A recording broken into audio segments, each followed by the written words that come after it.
ಅನಿಲ್ ಅಂಬಾನಿಗೆ ಸೇರಿದ 3,000 ಕೋಟಿ ರೂಪಾಯಿ ಮೌಲ್ಯದ ಆಸ್ತಿಯನ್ನು ಇಡಿ ಅಧಿಕಾರಿಗಳು ವಶಕ್ಕೆ ಪಡೆದಿದ್ದಾರೆ. ರಿಲಯನ್ಸ್ ಗ್ರೂಪ್ ಮುಖ್ಯಸ್ಥ ಅನಿಲ್ ಅಂಬಾನಿ ಒಡೆತನದ ಸಮೂಹ ಸಂಸ್ಥೆಗಳ ವಿರುದ್ಧ ಕೇಳಿಬಂದಿದ್ದ ಅಕ್ರಮ ಹಣ ವರ್ಗಾವಣೆ ಆರೋಪದ ಕುರಿತು ನಡೀತಾ ಇರುವ ತನಿಖೆಯ ಭಾಗವಾಗಿ ಸುಮಾರು 3,000 ಕೋಟಿ ರೂಪಾಯಿಗೂ ಹೆಚ್ಚು ಮೌಲ್ಯದ ಆಸ್ತಿಯನ್ನು ಜಾರಿ ನಿರ್ದೇಶನಾಲಯ ಮುಟ್ಟುಗೋಲು ಹಾಕಿಕೊಂಡಿದೆ. ಇನ್ನು ಆಸ್ತಿ-ಪಾಸ್ತಿಗಳ ಮುಟ್ಟುಗೋಲು ಹಾಕಿಕೊಳ್ಳಲು ಇಡಿ 4 ತಾತ್ಕಾಲಿಕ ಆದೇಶಗಳನ್ನು ಹೊರಡಿಸಿದೆ ಅಂತ ಹೇಳಲಾಗಿದೆ. ಮುಂಬೈನ ಪಾಲಿ ಹಿಲ್ನಲ್ಲಿರುವ ಅನಿಲ್ ಅಂಬಾನಿಯ ನಿವಾಸ ಹಾಗೂ ಅವರ ಒಡೆತನದ ಸಮೂಹ ಸಂಸ್ಥೆಗಳಿಗೆ ಸಂಬಂಧಿಸಿದ ಇನ್ನಿತರ ವಸತಿ ಹಾಗೂ ವಾಣಿಜ್ಯ ಆಸ್ತಿಗಳು ಸೇರಿವೆ ಅಂತ ಹೇಳಲಾಗ್ತಾ ಇದೆ.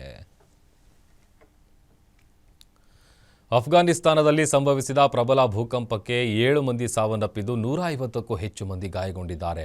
ಅತಿ ಹೆಚ್ಚು ಜನಸಂಖ್ಯೆಯನ್ನು ಹೊಂದಿರುವ ಅಫ್ಘಾನಿಸ್ತಾನದ ಮಜಾರ್ ಎ ಶರೀಫ್ ನಗರದಲ್ಲಿ ಭೂಮಿ ಕಂಪಿಸಿದ್ದು ಮನೆಗಳು ನೆಲಕ್ಕುರುಳುವ ದೃಶ್ಯಗಳು ಸಿಸಿ ಕ್ಯಾಮೆರಾದಲ್ಲಿ ಸೆರೆಯಾಗಿದೆ. ಭೂಕಂಪನದ ಕೇಂದ್ರ ಬಿಂದು 28 ಕಿಲೋಮೀಟರ್ ಆಳದಲ್ಲಿ ಪತ್ತೆಯಾಗಿದೆ ಅಂತ ಭೂವೈಜ್ಞಾನಿಕ ಸಮೀಕ್ಷೆ ತಿಳಿಸಿದೆ.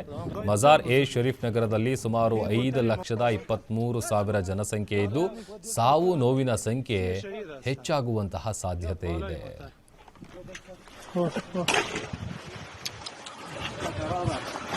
دان تنگی تاشقرغان است. با اثر زلزله از دو طرف کوه ریخته شده.